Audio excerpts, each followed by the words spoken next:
অধ্যায় ১ করোনা ভাইরাসের সংক্ষিপ্ত ইতিহাস। ২০২০ সালের শুরুতে চীনের উহান শহরে প্রথম শনাক্ত হয় এক অচেনা ভাইরাস। প্রথম দিকে মনে করা হয়েছিল এটা কেবল ফ্লুর মতো কিছু, কিন্তু খুব অল্প সময়ে পৃথিবী বুঝে গেল এটা এক ভয়াবহ মহামারী। কয়েক মাসের মধ্যেই ভাইরাস ছড়িয়ে পড়ে ২০০টিরও বেশি দেশে। স্কুল, কলেজ, অফিস, বাজার সব বন্ধ হয়ে যায়। বিশ্ব অর্থনীতি থমকে যায়। কোটি কোটি মানুষ চাকরি হারায়। আর চিকিৎসক, নার্স, গবেষক তারা দিনরাত লড়াই করে যায় মৃত্যুর সাথে।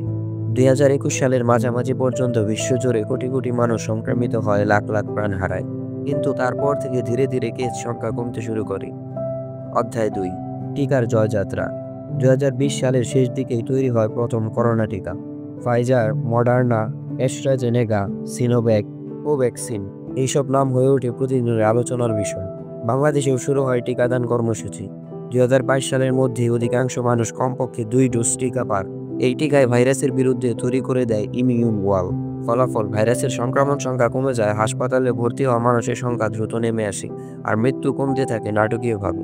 বিজ্ঞানীরা বলেন ভাইরাস হারায়নি, কিন্তু তার শক্তি কমে গেছে।